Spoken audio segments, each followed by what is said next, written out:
interrelated to what happens to men during menopause. I have no conflicts of interest. I'm just basically talk about science and new ideas in science. And this has been based on science review of 380 articles, and also my books. There's a lot of references obviously included in the books, 73 articles, and my books have been translated into 12 different languages. And a lot of clinical studies that have been looked at and involved. Now the history is really repeating itself, and we're still talking about menopause and how we can resolve these problems.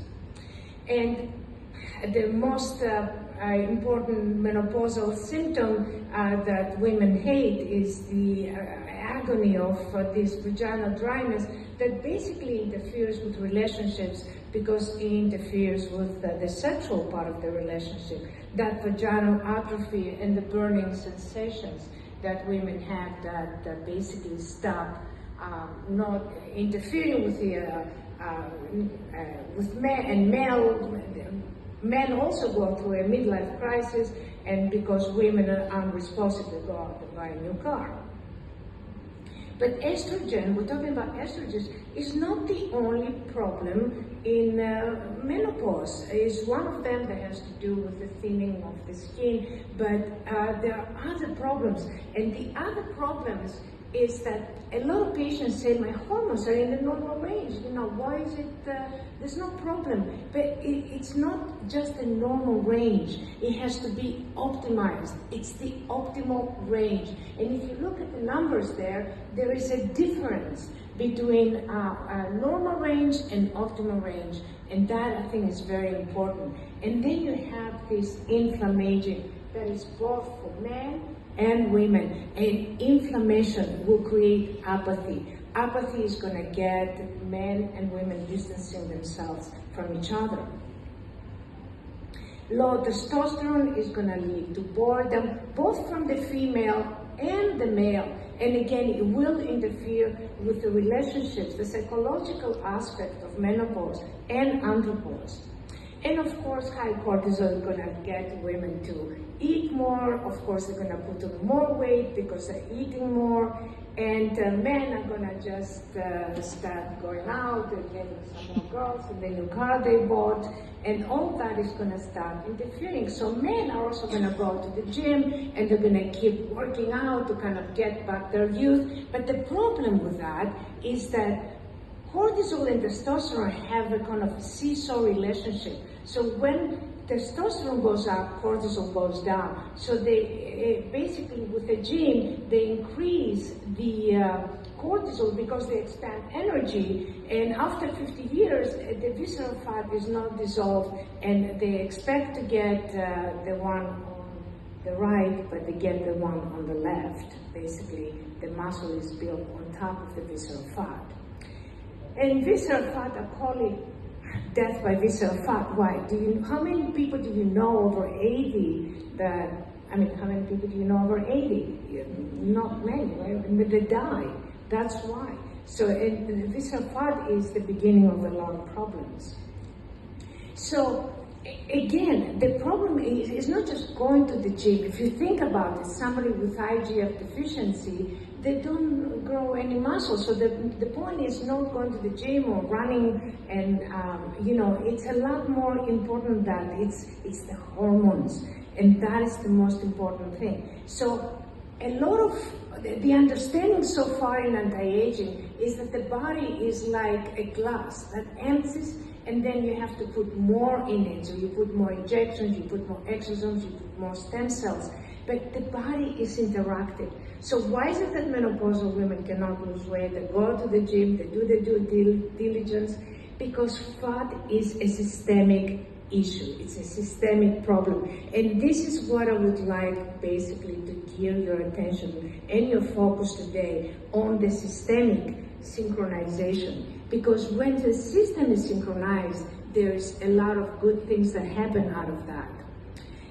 So it's not just being in the average range, and of course if it's low, high, it's important. It's because too little insulin, you gain weight. With too much insulin, you still gain weight. So that's no solution. Too little leptin, you're starving. Too much leptin, same thing. Again, you're starving. So it's the optimization of hormones. It's not just more is not better. And this is something that is very important for us to understand. Why? Because hormonal imbalance and lack of optimization is going to lead to sadness. And you can have sadness with anxiety or sadness without anxiety that's actually pleasant. So we can transform stress into strength through a synchronization of the body. And there's a lot of different techniques and methods that can do that. It's not just one or two, there's many. So it's your choice to start looking at synchronization. Now, another main issue in menopause is the gut. Okay, the dysbiosis, the gut imbalance.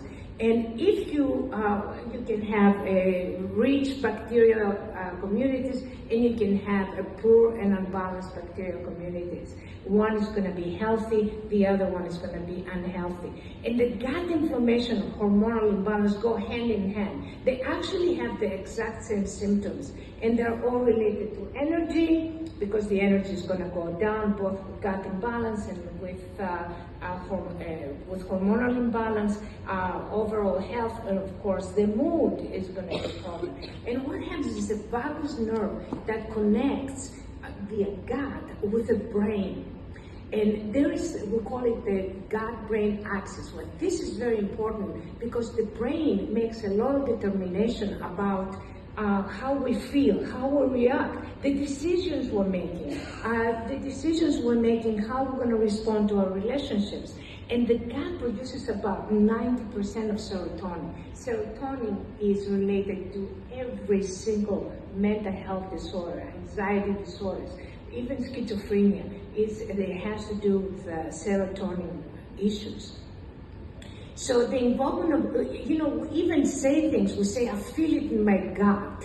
We have these expressions, or butterflies in my stomach.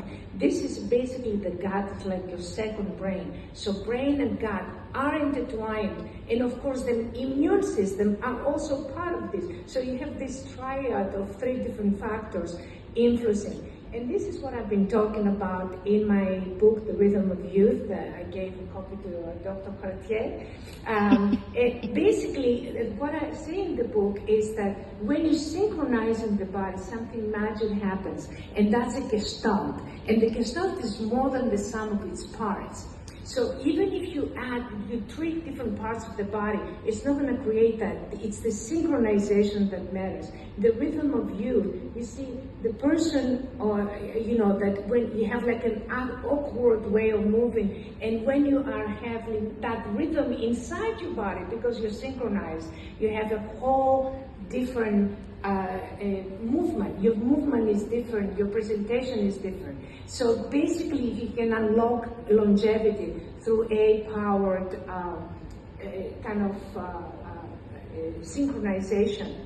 Now, if you look at the nervous system, it's a field. Any book you look at the lymphatic system, it's also a field, it's a field of energies. The fascia system, it's also a field of energy. So the body operates as a complex network of interconnected energies and fields. It's fields. You need to understand the body as a field, not just arm or liver or gut, but something that all of these organs are interrelated and interconnected. So what you see here is a movie basically from interacting through resonance, through understanding the fields and creating something that can interconnect the fields. And you do that with different technologies like resonance energy transfer, was invented in the 50s, SHRED, synchronizing energy transfer. So health is synchronization. That's the main, basically, perspective that I would like to get you to kind of understand here. A synchronized body is a vigorous body. It's not just healthy, it's full of energy. So So the key, I think that according to my opinion, my perspective is, and please challenge me if you would like, I would like to be challenged, that it's a matter of resonance. There's natural resonances in the body, and resonance was invented in the 50s by Foster resonance energy transfer. And basically, all of our research is looking at different effects of how resonance affects the fields inside the body.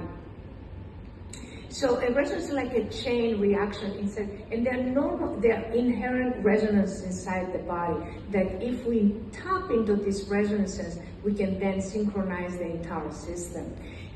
Even with exosomes and stem cells, resonance is like the cable that basically the stem cells or the hormone replacement therapy that kind of are the cable cars that can be transferred. You're going to need the resonance. The resonance is like carving highways, and when you have highways, you have a much better and more advanced city. It's the same thing with our bodies. When everything is interconnected and communicating, then you have a much healthier body, like a better city with more highways. So you have, and also you have a strange language, that we call it like a resonance language inside the body, which is inherent just inside your body already. And basically it involves the brain, and it has its own language. And that's what I was doing in my book, The Rhythm of Youth, trying to find what is the language that the body speaks, kind of thing. And when we have this hormonal optimization, again, we have in healthy gut, and we have confidence at any age. Detoxification is extremely important. That's another aspect that I would like to bring up today. Toxicity, free radicals are going to break DNA, they're going to increase aging, and of course inflammation. There's a lot of things that create, that increase inflammatory processes, and through this resonance synchronization, you can have, we did some research on that, and we looked, and it was like a 36%, about 744 subjects. Also, it balances hormones, so your hunger is going to go down. You're not going to be as hungry, and your metabolism is going to have a boost, and you're going to increase energy. The energy will increase, and we had some studies on that, some of the studies that I was involved in. Stress is very interesting because it's not just cortisol, it's the entire synchronization and optimization of the system. It's like a tune-up of the entire system that will reduce that stress. And it will rewind your biological age when you have a technique that synchronizes the system. And we had from 49.7 people, biological age was 32.9 years. So there was a synchronization. And youth hormone is not going to decline. The reason why aging is lack of synchronization. That is why aging is occurring. I mean, and we can delay it by resynchronizing the body. And of course, as we're aging, we're going to desynchronize and try to synchronize again. But this is, I think, a new way of understanding aging and anti-aging. Youth is more than appearance. We need to look at the inside. Longevity is about understanding what happens inside our bodies and how we can bring all those connections back to be reconnected. If you have any questions, you can reach me at science@ielios.com. This is my WhatsApp. If you would like to take a picture, any questions, just let me know, and I will be there to answer it. Thank you very much for inviting me. And thank you for listening to this lecture. Thank you so much. Thank you so much, Zanina.